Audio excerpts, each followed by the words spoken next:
Hey guys, today I'm going to talk to you about how to Shatterskate using Corsair's iCue software.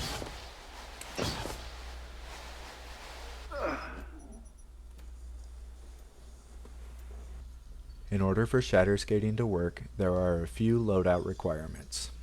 Firstly, you'll need to be on the Revenant subclass with the Shatter Dive aspect equipped. The rest of your fragments can be whichever you like, but this one is required. Next, you'll need to have a sword equipped with the Eager Edge perk. The Shatterskate macro is mostly based on timing and consists of only 3 key presses. Keep note of your keybinds for jump, air move, and switching to power weapon. From here, the first thing you'll want to do is double check that the software on both iCue and your keyboard are up to date. You can do that from the settings menu and clicking software updates. You'll see here that both iCue and the keyboard are at the current version of 5.14.93. From the home menu, you can go ahead and click on the keyboard. By default, it'll start up with the lighting effects screen. You'll need to come over here to the left and click key assignments. You can see on my screen here that I already have a macro created. This is an example of what it will look like in the end, but for now we're going to create a new one. After clicking the yellow plus button, it'll open another window here and you'll click macro. From this macro screen here, we're going to use this button to record each of the inputs that are required for Shatterskate. Drawing the sword, heavy attack, jump, and air dodge. Then you click the stop button. By default, iCue will also record all of the time that took place in between each of the key presses. At this point, we have recorded all the key presses necessary to perform the Shatterskate. Now we need to clean it up.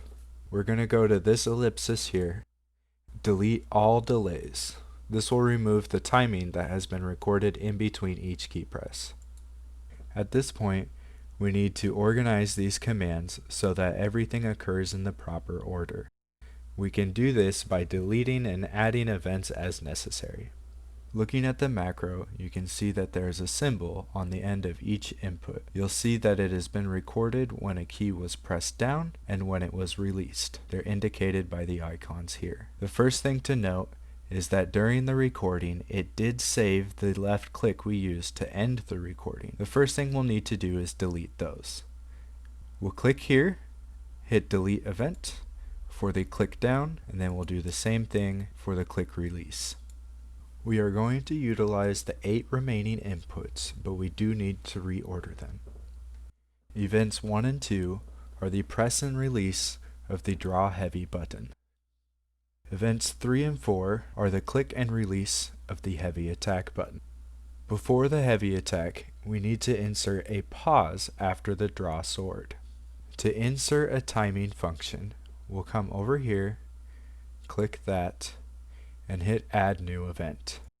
This menu pops up, and under select event, we add delay. For this one, we're going to do a constant delay of 600 milliseconds.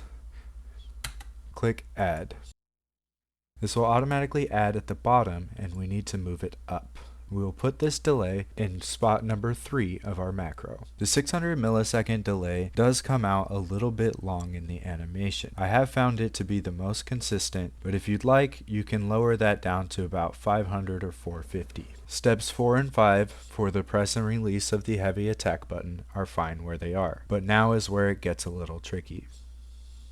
As you can see, there's the press and release of the jump button, but we need our shatter dive to occur in between these two events. In order for that to happen, I will take the release of the space button and drag it to the bottom. This will now behave as if you're holding the spacebar down when you press X. The last thing I'll need to do is add another pause.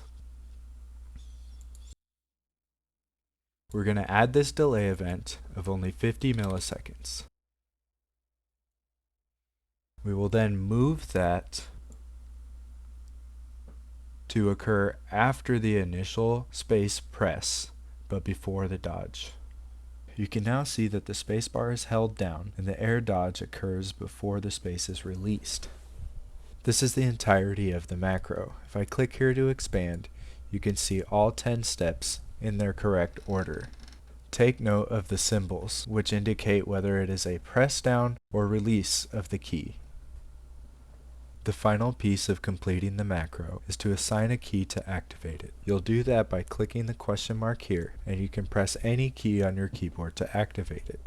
I personally like to use the tilde key to the left of my number 1. It is important to note that iCue does not allow modifiers for their macros. What that means is it must be activated by a single key press. You will not be able to use a combination of keys such as Control, Shift, or Alt and a letter. The last thing to note is once this macro is created, it will be active at all times while iCue is running, whether you are in the game or not. In order to avoid any weird or crazy incidents, it's a good idea to either turn off the macro or close iCue while you're not using it. Sooner rather than later.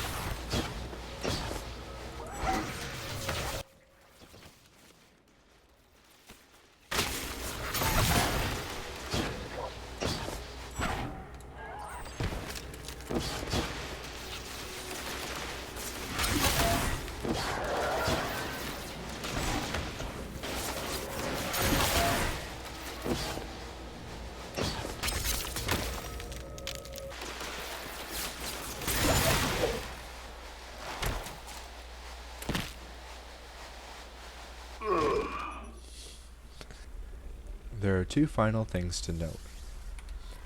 You must be on or near a ledge for this to work. If you are on flat ground, you can't do the dive, which won't activate the skate.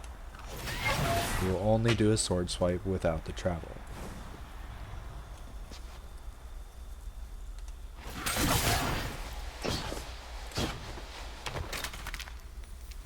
Finally, if you're having any issues with this, it's likely this pause here at number 3. Based on your personal latency, you might need to adjust it up or down to match the actual frame rate of your game.